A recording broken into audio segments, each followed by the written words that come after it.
तर्जुमान election commission का कहना है कि फॉरेन फंडिंग केस पर स्क्रूटनी कमेटी की कार्रवाई अवामी सतह पर नहीं हो सकती।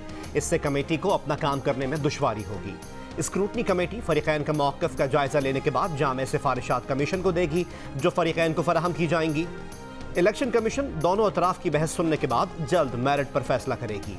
स्क्रूटनी कमेटी के इख्तियारात या मनसब एक JIT का है। फॉरेन फंडिंग केस पर गैर ज़रूरी और बगैर शवाहिद के तबसरों से गुरेज किया जाए। फॉरेन फंडिंग केस पैनमा 2 बनेगा। वफाकी वजीर दाखिला शेख रशीद का दावा। कहा, मरियम नवाज से कहना चाहते हैं वो केस पढ़ लें या किसी से पढ़वा लें। शरीफ खानदान की मजीद जायदादें निकलने जा रही हैं। मौलाना फजलुर रहमान सबसे ज्यादा खसारे में रहने वाली शख्सियत होंगे। PPP और नून लीग के तमाम मामलात उनके खाते में जाएंगे। उनके साथ पहले भी हाथ हुआ, अब भी यही होगा। शेख रशीद ने कहा वो बिलावल भुट्टो से खुश हैं। कराची, लाहौर और इस्लामाबाद जलता है।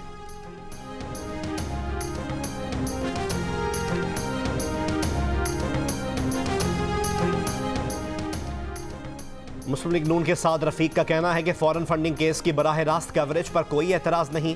6 साल से हुक्मरान जमात फॉरेन फंडिंग केस में स्टे ऑर्डर के पीछे छुपी है। वकला खड़े करके हीले बहाने करते हैं। पीपल्स पार्टी और नून लीग के खिलाफ एप्लीकेशन काउंटर करने के लिए दी गई है। एहतसाब के नाम पर सिर्फ इंतकाम लिया गया है। ज़िमनी इलेक्शन शुरू हुआ है और नून लीग के उम्मीदवार को नैब का बुलावा आ गया। हुकूमत ने मुकालमे का वक्त ज़ाया कर दिया है।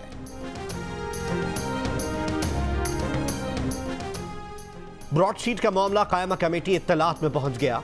चेयरमैन नैब को आइंदा इजलास में तलब करने का फैसला वजीर इत्तलात शिबली फराज की मुखालफत पर वापस ले लिया गया। कमेटी चेयरमैन जावेद लतीफ ने कहा, वजीर इत्तलात चाहते हैं तो चेयरमैन नैब के नुमाइंदे को बुलाकर ब्रीफिंग ले लेते हैं। नैब का नुमाइंदा मुतमईन ना कर सका तो फिर चेयरमैन नैब को तलब करना पड़ेगा।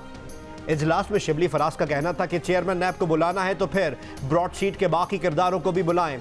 कल कोई कमेटी साबिक वजीर आजम को भी बुला सकती है। सहाफियों से गुफ्तगू में शिबली फराज ने कहा, चेयरमैन नैब को बुलाने की बात मज़ाक़ खेज है। अपोजिशन का मकसद नैब को दबाव में लाना है। ब्रॉडशीट पर इंक्वायरी कमेटी का नोटिफिकेशन आज या कल जारी हो जाएगा।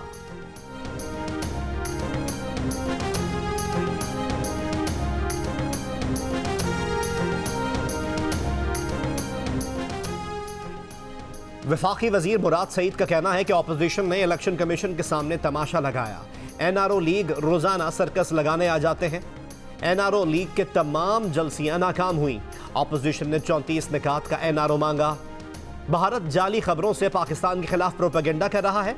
अपोजिशन कहीं भी भारत के मनफी प्रोपेगेंडे आया नहीं कर रही।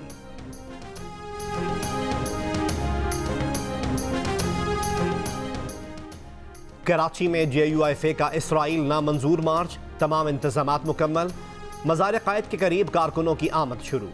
सरबराह JUIFA मौलाना फजलुर रहमान और अपोजिशन के दीगर कायदीन मार्च के शुरका से खिताब करेंगे। फजलुर रहमान की दावत पर नून लीग के शाहिद खाकान भी मार्च में शरीक होंगे। पीपल्स पार्टी की नुमाइंदगी सूबाई वजीर सईद गनी और सूबाई सेक्रेटरी जनरल वकार मेहदी करेंगे।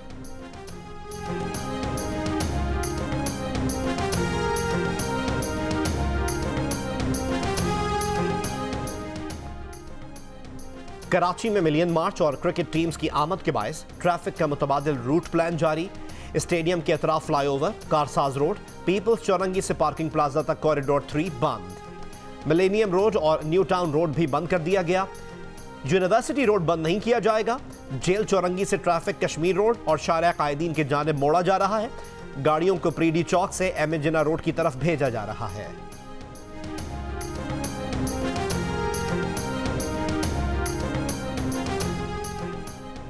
फैसलाबाद में पेट्रोलिंग पुलिस एहलकारों की फायरिंग से नौजवान जान बहक। पुलिस रिपोर्ट के मुताबिक डिचकोट नाके पर वकास अहमद की कार का टायर ASI के पैर पर चढ़ गया। एहलकारों ने मुश्तइल होकर बंदूकें तान ली।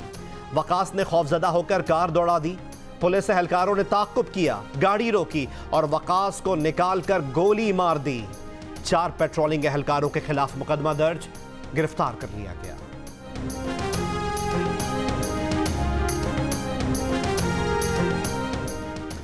कराची और हैदराबाद समेत सिंध के शहरों में कोरोना का फैलाव बढ़ रहा है। SOPs पर अमल दरामद नजर नहीं आ रहा। माह जनवरी के 20 दिन में सिंध में वायरस की औसत शरह 15.76% रिकॉर्ड। 248 हलाकतें, 95% अफराद का ताल्लुक कराची से था। मरने वालों में 90 अफराद घरों में कोरोना से हलाक हुए। गुज़िश्ता 24 घंटे में कराची और हैदराबाद में 17% से ज़ायद रिकॉर्ड की गई शरह। तिब्बी माहिरीन का कहना है कि कोरोना वायरस में तब्दीलियां आ रही हैं और इसके साथ अमवात की शरह भी बढ़ रही है। शहरी SOPs पर अमल करें।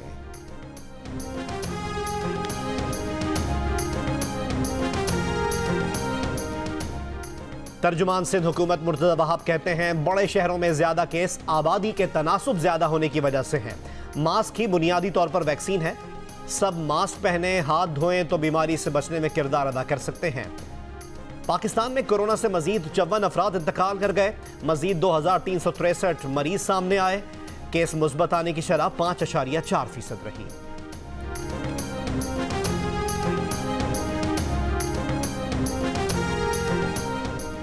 वजीर आजम इमरान खान से गवर्नर स्टेट बैंक डॉक्टर रजा बाखिर की मुलाकात। वजीर आजम को मुल्की मईशत की मजमूई सूरत हाल, रोशन डिजिटल अकाउंट अदायगियों और तरसीलात ज़र में इस्तेहकाम और मुतवक्के इजाफे से आगाह किया। वजीर आजम इमरान खान से उलमा के वफ्द की मुलाकात। वजीर आजम को इस्लामोफोबिया पर मौक़िफ़ अपनाने पर खिराज तहसीन। वजीर आजम इमरान खान ने कहा, पाकिस्तान ने इस्लामोफोबिया से मुताल्लिक सबसे ज़्यादा आवाज़ उठाई। तफरीक पैदा करने की मज़मूम साजिशों का मुकाबला करने के लिए उलमा के ताउन की ज़रूरत है। अमीर जमात इस्लामी सेनेटर सिराजुल हक ने कहा है कि मुल्क की मईशत वेंटिलेटर पर है। हमारी गर्दन पर IMF का हाथ है और हुकूमत कहती है दरामद कम हो रही है। ये कौन सी मुआशी पॉलिसी है?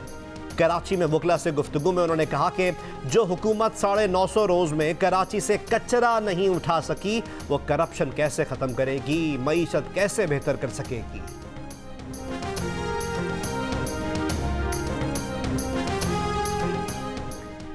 कौमी बचत स्कीम्स में मुनाफे की शरह बढ़ा दी गई। रेगुलर इनकम सर्टिफिकेट्स पर शरह मुनाफा 8 से बढ़ाकर 9%।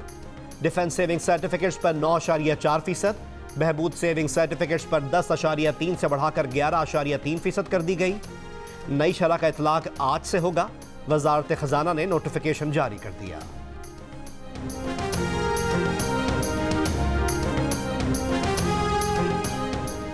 और जनूबी अफ्रीका के खिलाफ टेस्ट सीरीज की तैयारी।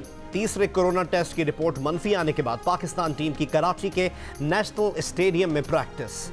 एक दिन के आराम के बाद जनूबी अफ्रीका की टीम का कराची जिमखाना में 2 रोजा इंट्रा स्क्वाड मैच।